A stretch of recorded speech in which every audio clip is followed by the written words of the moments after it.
Fenimore. A call to arms. Of course, he is talking to a very sympathetic and shattered American public viewing across the country. A joint session here tonight of members.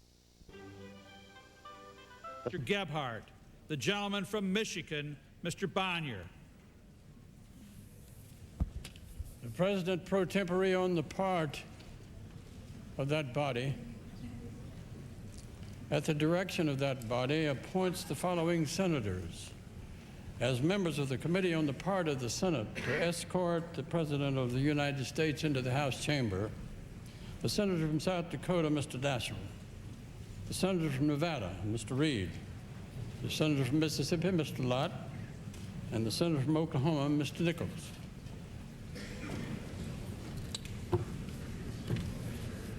Will the members of the Escort Committee please exit through the chambers through the lobby door?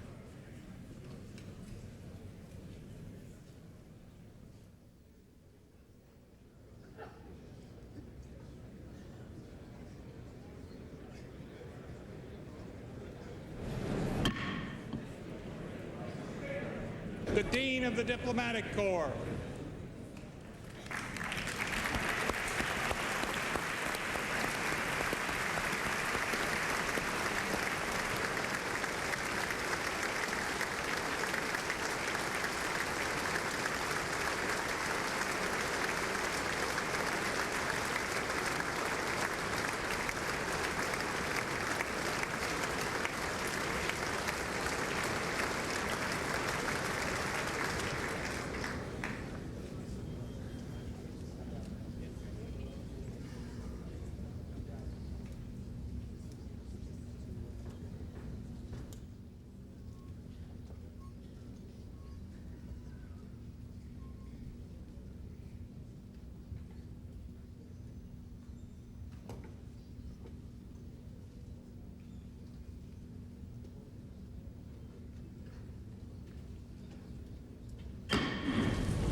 Mr. Speaker, the Chief Justice and Associate Justices of the Supreme Court.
Mr. Speaker, the President's Cabinet.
Mr. Speaker, the President of the United States.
Thank you all. Thank you, Dick. Please be seated.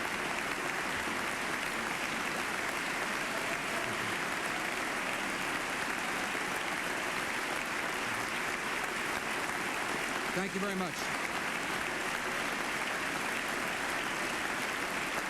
Please be seated, Mr. Secretary. Thank you very much.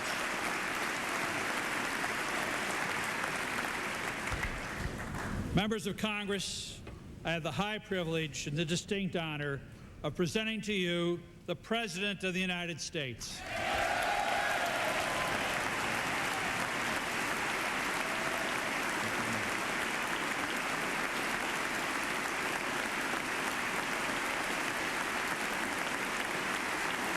Thank you all.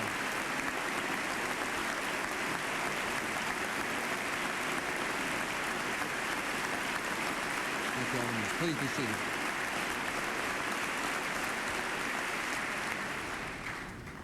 Mr. Speaker, Mr. President pro tempore, members of Congress, and fellow Americans. In the normal course of events, presidents come to this chamber to report on the State of the Union. Tonight, no such report is needed. It has already been delivered by the American people. We have seen it in the courage of passengers who rushed terrorists to save others on the ground. Passengers like an exceptional man named Todd Beamer. And would you please help me welcome his wife, Lisa Beamer, here tonight.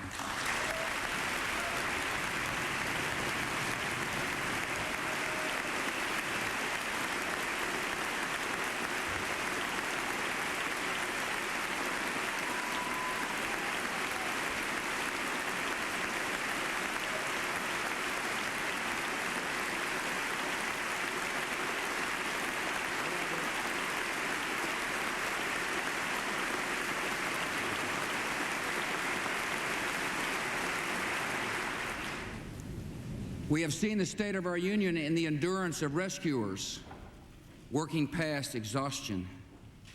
We've seen the unfurling of flags, the lighting of candles, the giving of blood, the saying of prayers in English, Hebrew, and Arabic.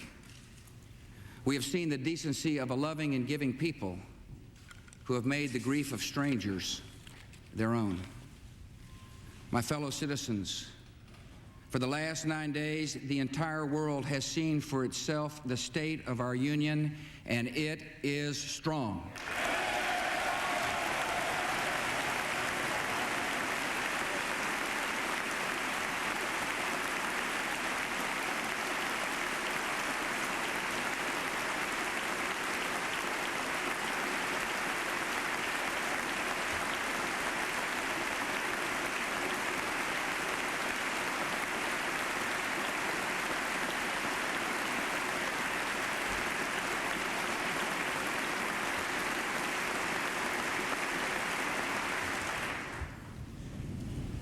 Tonight, we are a country awakened to danger and called to defend freedom.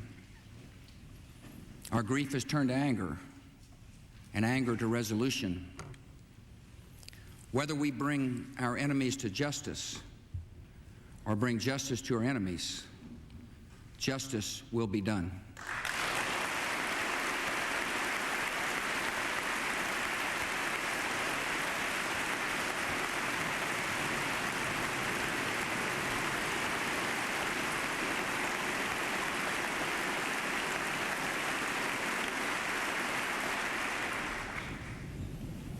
I thank the Congress for its leadership at such an important time.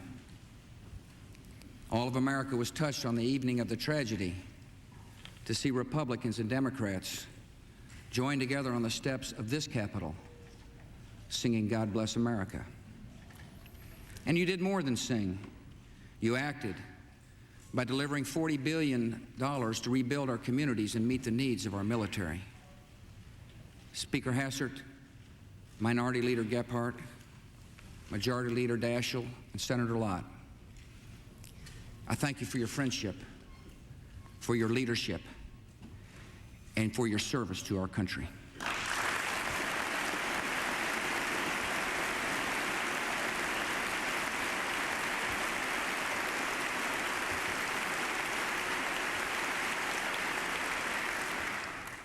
And on behalf of the American people, I thank the world for its outpouring of support. America will never forget the sounds of our national anthem playing at Buckingham Palace, on the streets of Paris, and at Berlin's Brandenburg Gate. We will not forget South Korean children gathering to pray outside our embassy in Seoul, or the prayers of sympathy offered at a mosque in Cairo. We will not forget moments of silence and days of mourning in Australia and Africa and Latin America. Nor will we forget the citizens of 80 other nations who died with our own. Dozens of Pakistanis, more than 130 Israelis, more than 250 citizens of India, men and women from El Salvador, Iran, Mexico, and Japan, and hundreds of British citizens. America has no truer friend than Great Britain.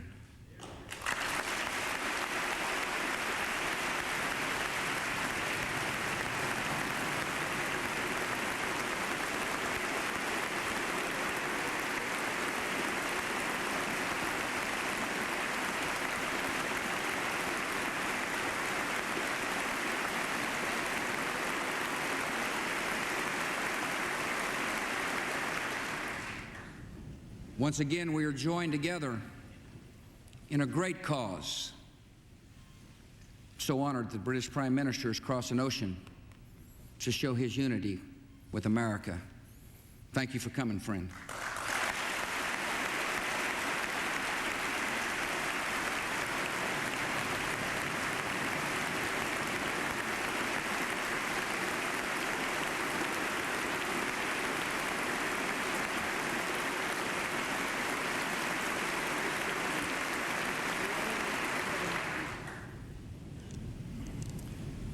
On September the 11th, enemies of freedom committed an act of war against our country. Americans have known wars, but for the past 136 years, they have been wars on foreign soil, except for one Sunday in 1941. Americans have known the casualties of war, but not at the center of a great city on a peaceful morning.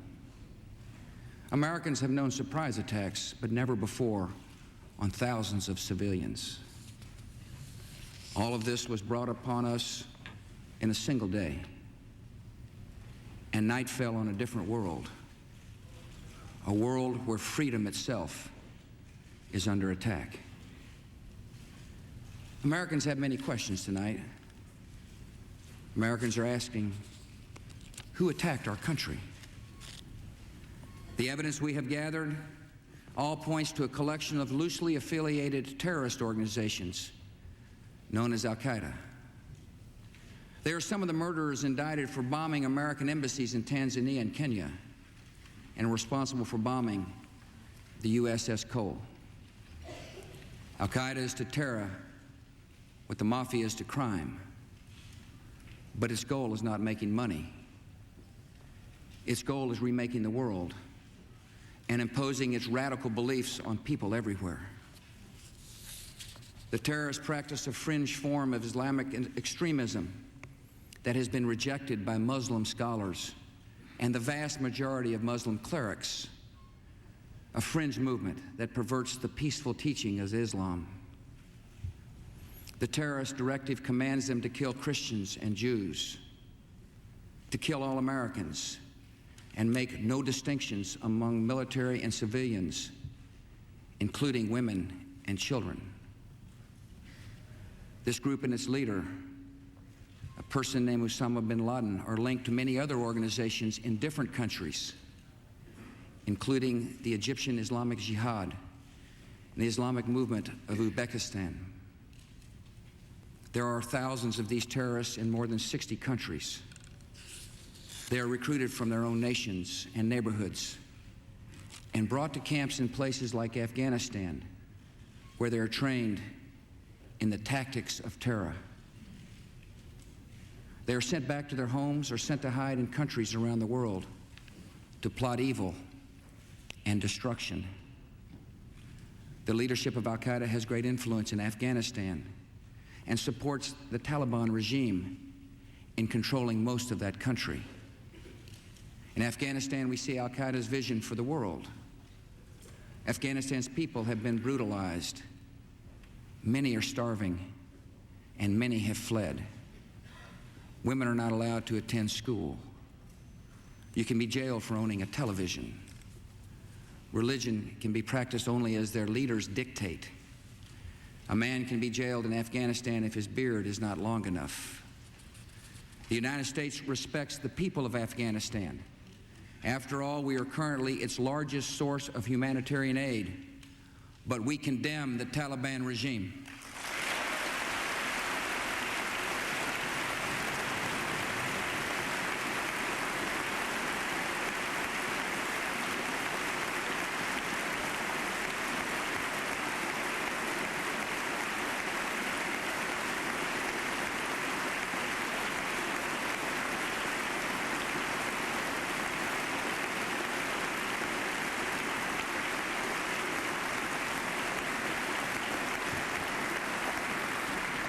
It is not only repressing its own people, it is threatening people everywhere by sponsoring and sheltering and supplying terrorists.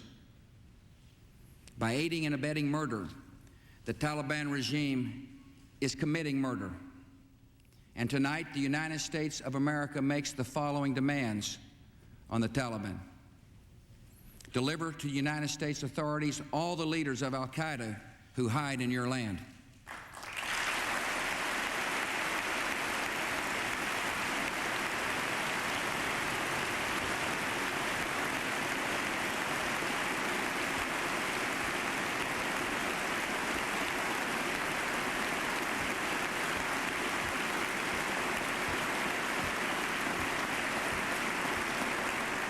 Release all foreign nationals, including American citizens you have unjustly imprisoned.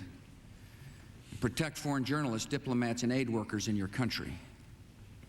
Close immediately and permanently every terrorist training camp in Afghanistan and hand over every terrorist and every person in their support structure to appropriate authorities.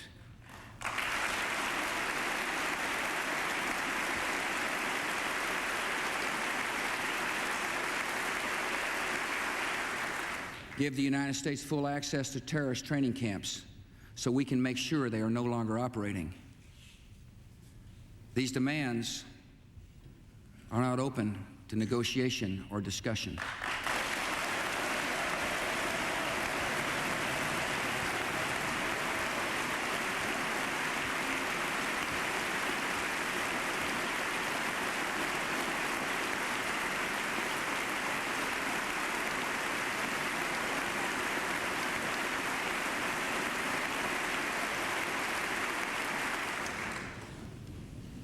The Taliban must act and act immediately. They will hand over the terrorists, or they will share in their fate. I also want to speak tonight directly to Muslims throughout the world. We respect your faith. It's practiced freely by many millions of Americans and by millions more in countries that America counts as friends. Its teachings are good and peaceful. And those who commit evil in the name of Allah blaspheme the name of Allah. The terrorists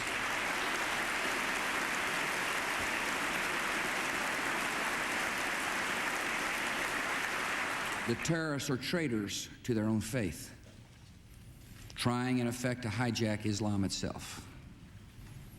The enemy of America is not our many Muslim friends. It is not our many Arab friends. Our enemy is a radical network of terrorists and every government that supports them.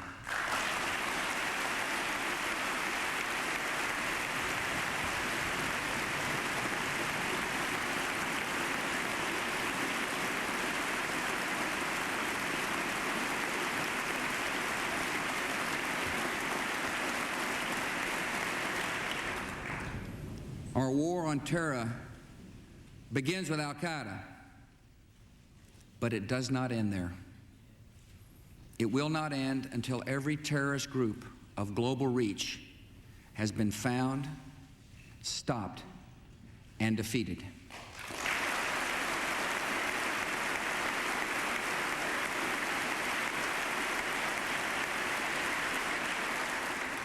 Americans are asking, why do they hate us? They hate what they see right here in this chamber, a democratically elected government. Their leaders are self-appointed. They hate our freedoms, our freedom of religion, our freedom of speech, our freedom to vote and assemble and disagree with each other. They want to overthrow existing governments in many Muslim countries, such as Egypt, Saudi Arabia, and Jordan. They want to drive Israel out of the Middle East. They want to drive Christians and Jews out of vast regions of Asia and Africa. These terrorists kill not merely to end lives, but to disrupt and end a way of life. With every atrocity, they hope that America grows fearful, retreating from the world and forsaking our friends. They stand against us because we stand in their way. We're not deceived by their pretenses to piety. We have seen their kind before. They are the heirs of all the murderous ideologies of the 20th century. By sacrificing human life to serve their radical visions, by abandoning every value except the will to power, they follow in the path of fascism, Nazism, and totalitarianism. And they will follow that path all the way to where it ends, in history's unmarked grave of discarded lies.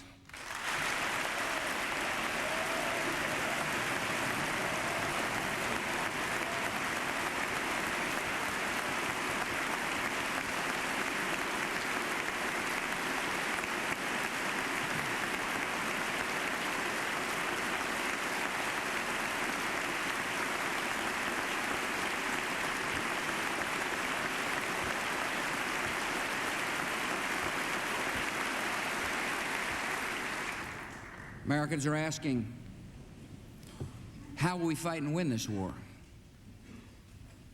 We will direct every resource at our command, every means of diplomacy, every tool of intelligence, every instrument of law enforcement, every financial influence, and every necessary weapon of war to the disruption and to the defeat of the global terror network.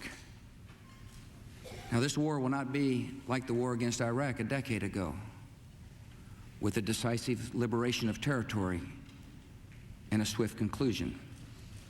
It will not look like the air war above Kosovo 2 years ago, where no ground troops were used and not a single American was lost in combat. Our response involves far more than instant retaliation and isolated strikes. Americans should not expect one battle, but a lengthy campaign, unlike any other we have ever seen. It may include dramatic strikes, visible on TV, and covert operations, secret even in success. We will starve terrorists of funding, turn them one against another, drive them from place to place, until there is no refuge or no rest. And we will pursue nations that provide aid or safe haven to terrorism. Every nation in every region now has a decision to make. Either you are with us or you are with the terrorists.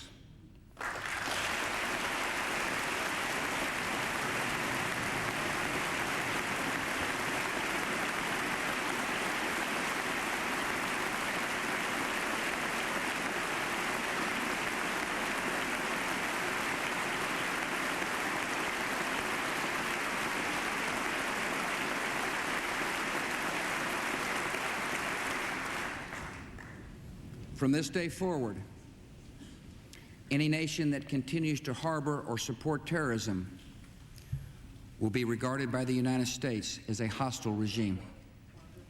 Our nation has been put on notice. We're not immune from attack. We will take defensive measures against terrorism to protect Americans.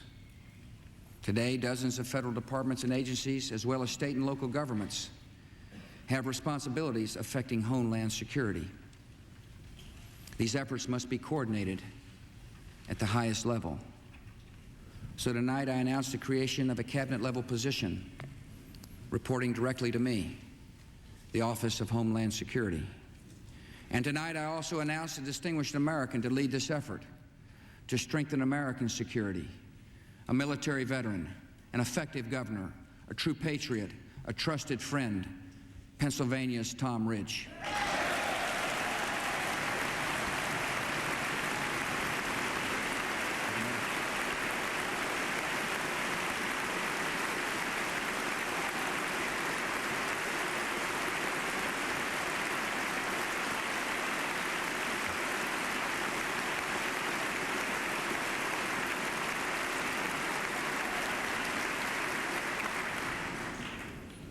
He will lead, oversee, and coordinate a comprehensive national strategy to safeguard our country against terrorism and respond to any attacks that may come. These measures are essential. The only way to defeat terrorism as a threat to our way of life is to stop it, eliminate it, and destroy it where it grows.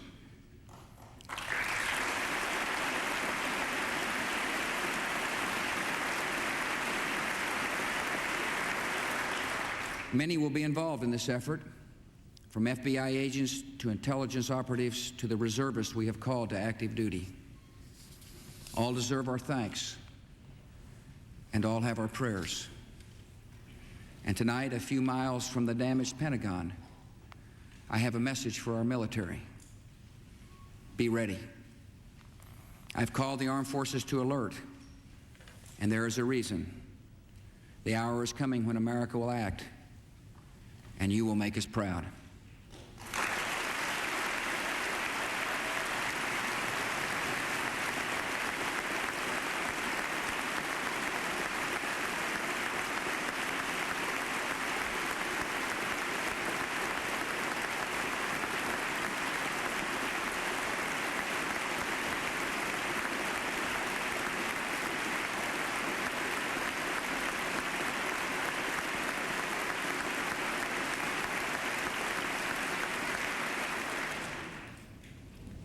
This is not, however, just America's fight. And what is at stake is not just America's freedom. This is the world's fight. This is civilization's fight. This is the fight of all who believe in progress and pluralism, tolerance and freedom. We ask every nation to join us. We will ask and we will need the help of police forces, intelligence service, and banking systems around the world. The United States is grateful that many nations and many international organizations have already responded with sympathy and with support. Nations from Latin America to Asia to Africa to Europe to the Islamic world. Perhaps the NATO Charter reflects best the attitude of the world. An attack on one is an attack on all. The civilized world is rallying to America's side. They understand that if this terror goes unpunished, their own cities, their own citizens may be next. Terror unanswered can not only bring down buildings, it can threaten the stability of legitimate governments. And you know what? We're not going to allow it.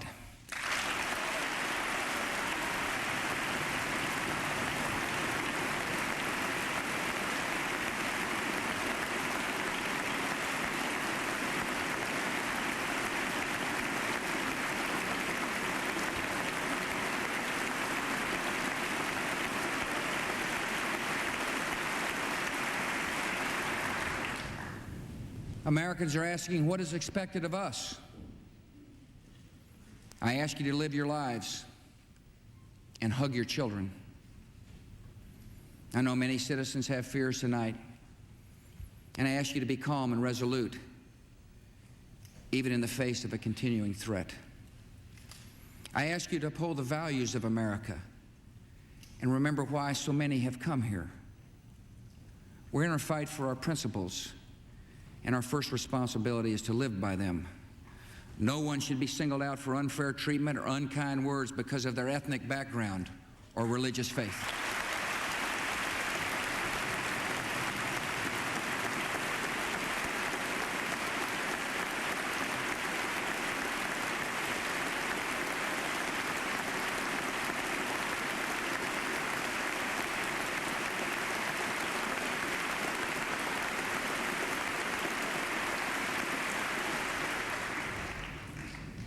I ask you to continue to support the victims of this tragedy with your contributions. Those who want to give can go to a central source of information, libertyunites.org, to find the names of groups providing direct help in New York, Pennsylvania, and Virginia.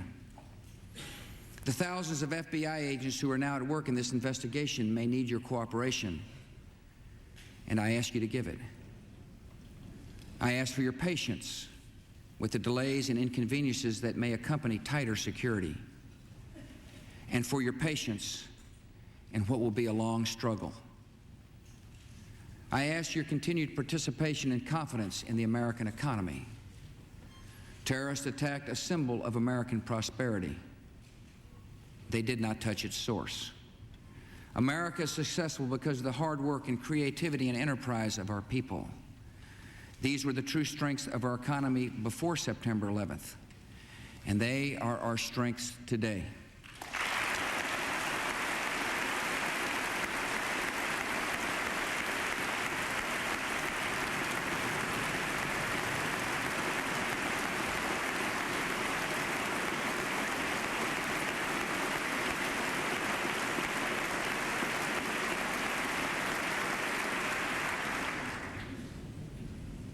And finally, please continue praying for the victims of terror and their families, for those in uniform, and for our great country. Prayer has comforted us in sorrow and will help strengthen us for the journey ahead.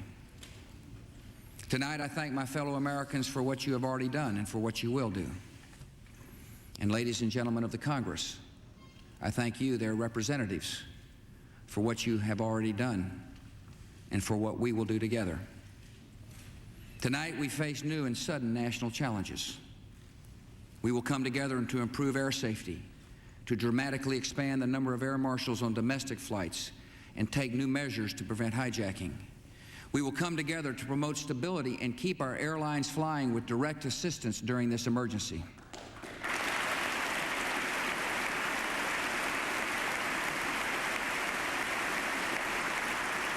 We will come together to give law enforcement the additional tools it needs to track down terror here at home.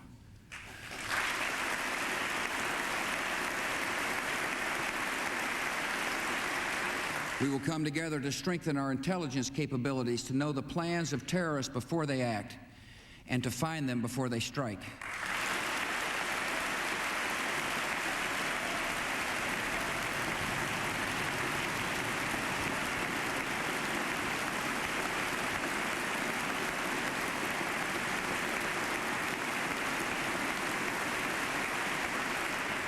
We will come together to take active steps that strengthen America's economy and put our people back to work. Tonight we welcome two leaders who embody the extraordinary spirit of all New Yorkers, Governor George Pataki and Mayor Rudolph Giuliani.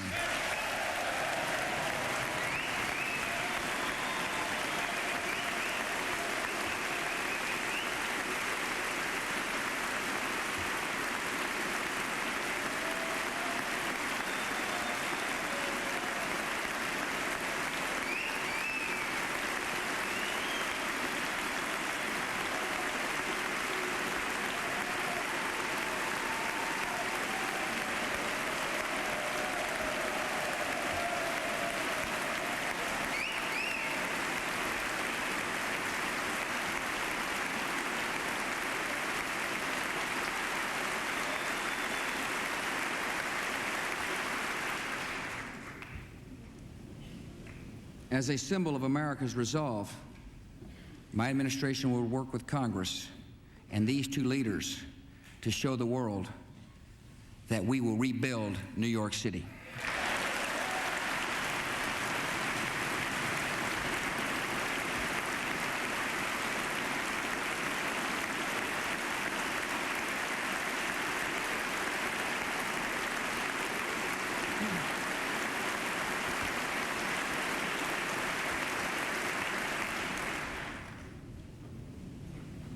After all that has just passed, all the lives taken and all the possibilities and hopes that died with them, it is natural to wonder if America's future is one of fear.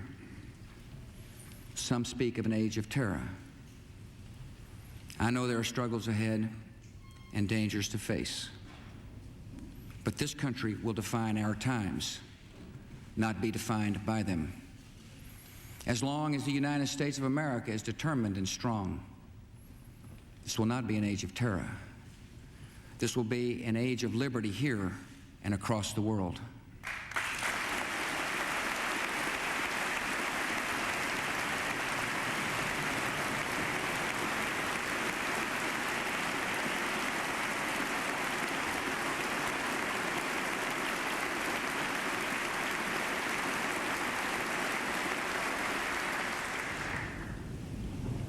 Great harm has been done to us. We have suffered great loss. And in our grief and anger, we have found our mission and our moment. Freedom and fear are at war.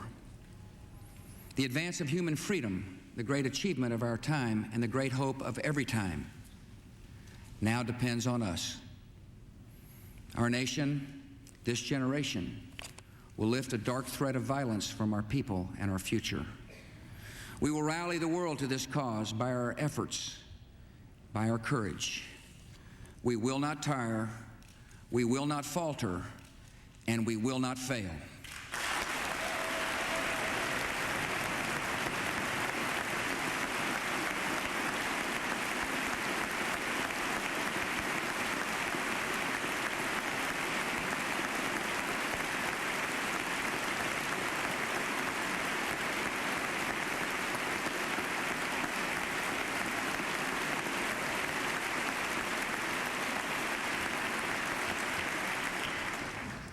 It is my hope that in the months and years ahead, life will return almost to normal.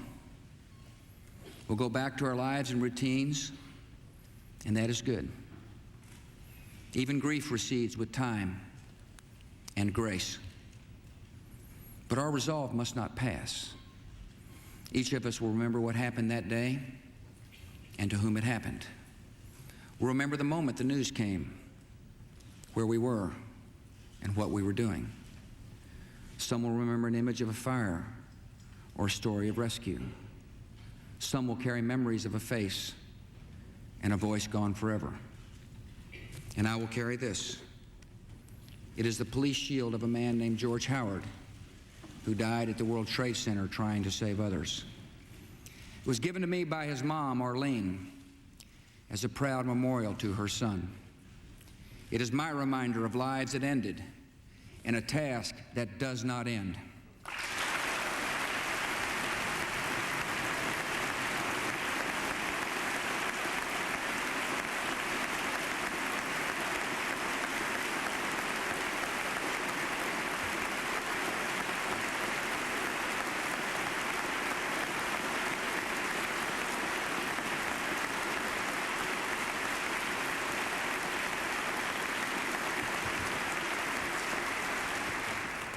I will not forget the wound to our country and those who inflicted it. I will not yield. I will not rest. I will not relent in waging this struggle for freedom and security for the American people. The course of this conflict is not known, yet its outcome is certain. Freedom and fear, justice and cruelty have always been at war. And we know that God is not neutral between them. Fellow citizens,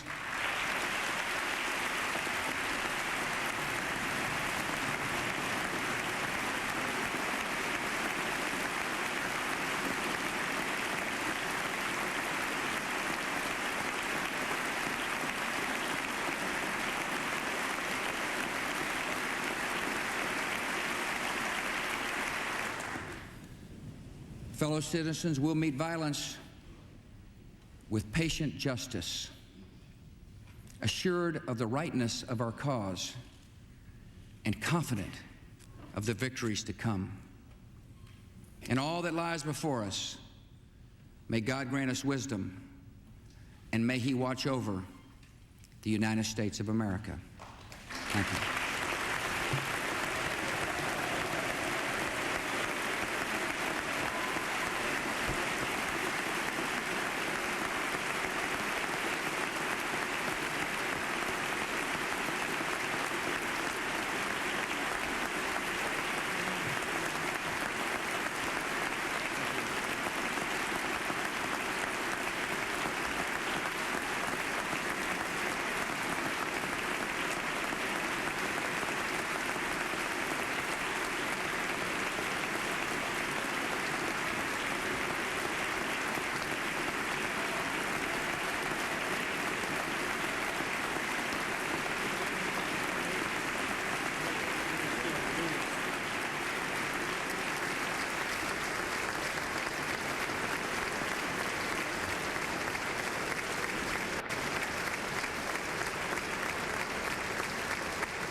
The chair declares the joint session of the two houses now dissolved.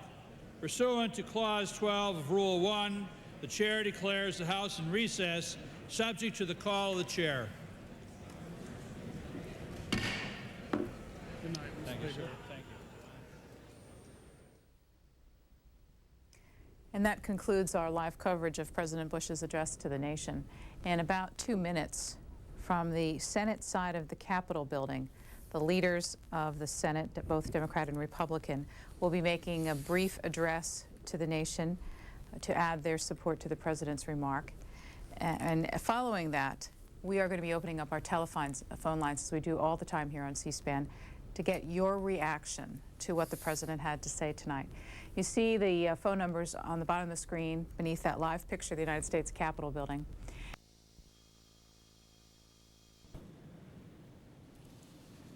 Earlier today, about 40 members of the Senate, Republicans and Democrats, visited Ground Zero in New York.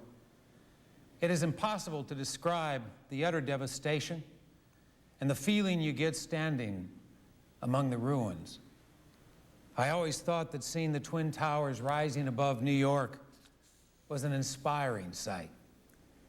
But today we saw something even more inspiring. We met some of the firefighters, the rescue workers, who continue to comb through the wreckage. We talked with survivors and family members. We saw men and women going back to work, children going back to school, people going on about their daily lives with incredible courage, refusing to be cowed by terror. If the people of New York and New Jersey can do that, surely the rest of us can do what President Bush is asking of us. Tonight, the President asked for our unity. He asked for our support.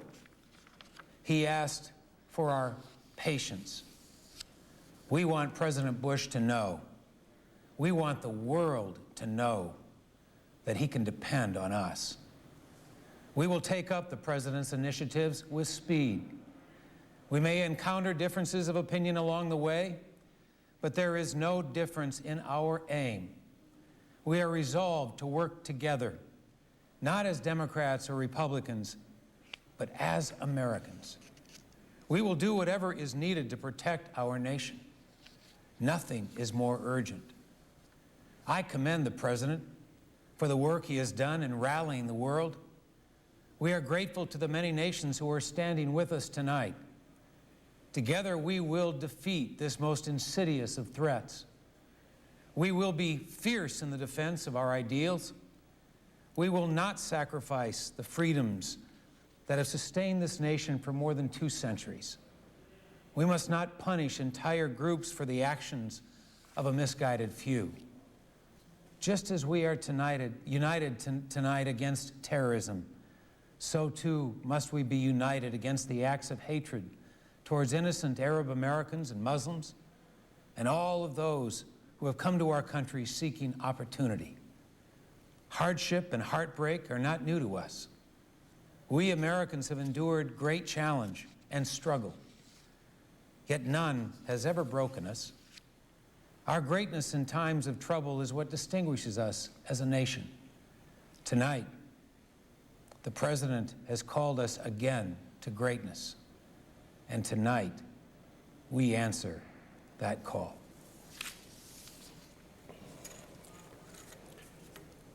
Ordinarily, when the President of the United States addresses a joint session of Congress, the leaders of the opposition party gives a statement, and they respond. Tonight, there is no opposition party. We stand here united, not as Republicans and Democrats, not as Southerners or Westerners or Midwesterners or Easterners, but as Americans. I guess there are those in the world that thought this would pull us apart. We would start blaming each other and we wouldn't come to each other's aid. Well, we saw it in New York City today. Firemen and policemen and volunteers, men and women from all over America and other countries were there together, working to recover from this horrible, horrible incident. There's been a lot of sorrow, a lot of tears. We've all grieved together because it was not New Yorkers or Pennsylvanians or Virginians or military men and women or these volunteers that lost their lives. It was all of us. We've all suffered. But now we must pull together. The Congress has already started to acting in concert with this President of the United States. Tonight, He gave us a call to action. He said all the right things. He reached out to those that are grieving. He gave a challenge to us here in America. He asked for our patience, and he told those that would heap terror on America and the world that we will not stand for that. We will fight for freedom here at home and all around the world. Some people say maybe we're waving the red, white, and blue and the flag too much on our cars and on our homes and in our businesses and in our schools. It's not just about the flag. It's about those that died. It's about those that are going to fight for freedom and to stop this reign of terror. It's one way we can embrace those that have gone and those that are going to do the right thing. It's not a trite phrase, and I've heard it all over America this last week. We are together, and we ask that God bless America.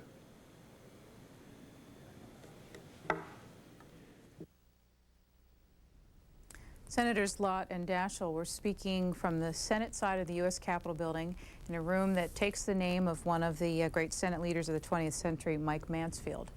And right now you're watching the presidential motorcade making its way across the Capitol Plaza and then down Pennsylvania Avenue back to the White House. Our telephone lines are open, and we are welcoming your reaction to the president's speech tonight, beginning with Richmond, Virginia.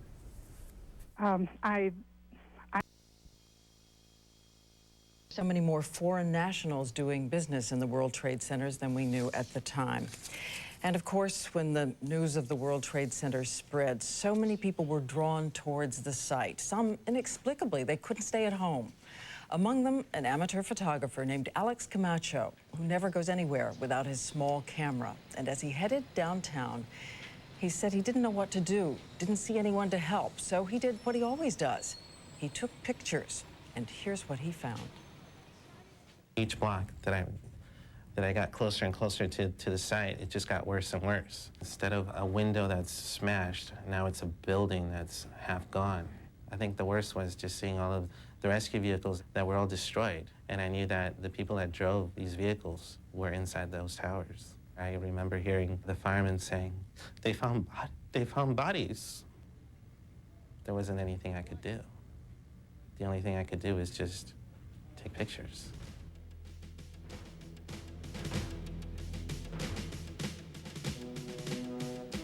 Total number of survivors found in the World Trade Center rubble, 5. Number of survivors found in the last 8 days, 0.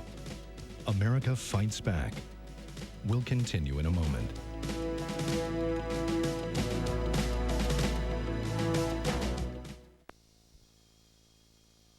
Members of Congress, I have the high privilege to Help me welcome his wife, Lisa Beamer, here tonight.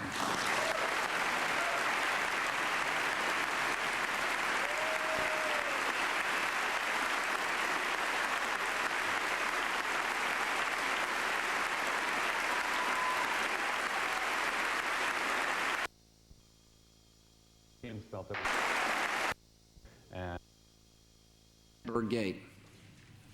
We will not forget South Korean children gathering to pray outside our embassy in Seoul, or the prayers of sympathy offered at a mosque in Cairo. We will not forget moments of silence and days of mourning in Australia and Africa and Latin America. Nor will we forget the citizens of 80 other nations who died with our own. Dozens of Pakistanis, more than 130 Israelis, more than 250 citizens of India, men and women from El Salvador, Iran, Mexico, and Japan, and hundreds of British citizens. America has no truer friend than Great Britain.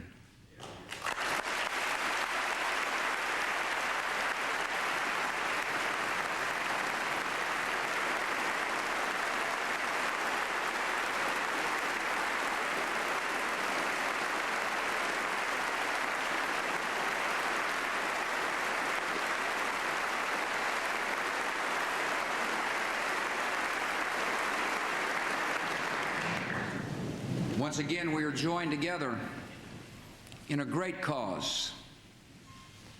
So honored the British Prime Minister has crossed an ocean to show his unity with America Thank you for coming, friend.